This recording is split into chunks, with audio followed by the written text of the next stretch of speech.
Nama saya Marlin C. Ihsan dengan NPM 2040704007, lokal A1, Prodi S1 Kebidanan, Fakultas Ilmu Kesehatan dan Universitas Borneo Tarakan. Saya akan menjelaskan tentang PPI atau pencegahan dan pengendalian infeksi. Infeksi adalah penyakit yang disebabkan oleh mikroba patogen bersifat dinamis. Mikroba sebagai makhluk hidup tentunya ingin bertahan hidup dengan cara berkembang biak pada suatu reservoir yang cocok dan mampu mencari reservoir baru dengan cara berpindah ataupun dengan menyebar.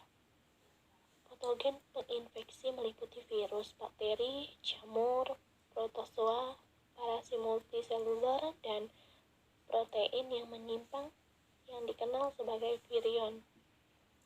Penularan patogen terjadi dengan berbagai cara yang meliputi kontak fisik atau makanan yang terkontaminasi cairan tubuh, benda atau melalui organisme vektor. Perlu kita ketahui bahwa apabila satu mata rantai dihilangkan atau dirusak, maka infeksi dapat dicegah atau dihentikan.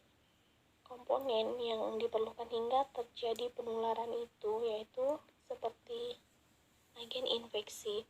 Agen infeksi ini adalah mikroorganisme yang dapat menyebabkan infeksi, di mana manusia agen infeksi dapat berupa bakteri, virus, jamur, dan parasit.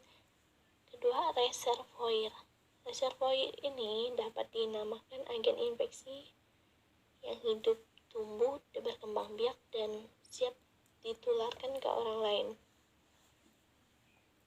Ini komponen yang diperlukan hingga terjadi penularan. Kemudian konsep asepsis. Konsep asepsis ini adalah upaya bagaimana cara mempertahankan kalian bebas dari mikroorganisme, mencegah dan mengurangi infeksi atau jangkitan silang.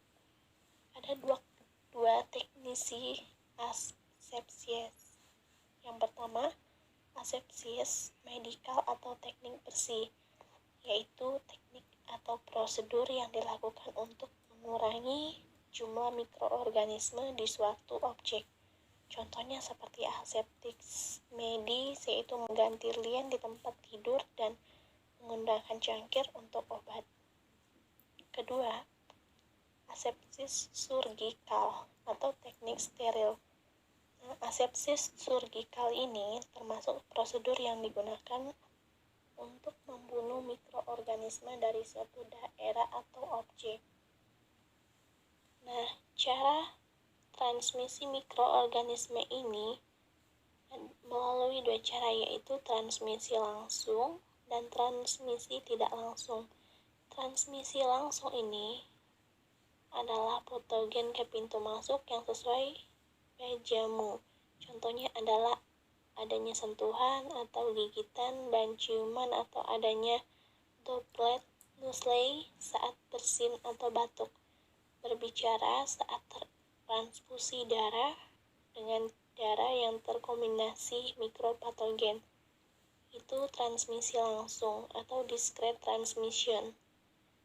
Kemudian transmisi tidak langsung atau hidden transmission, penularan mikroba patogen yang memerlukan adanya media perantara, baik berupa barang atau bahan, air, udara, makanan atau minuman, maupun vektor.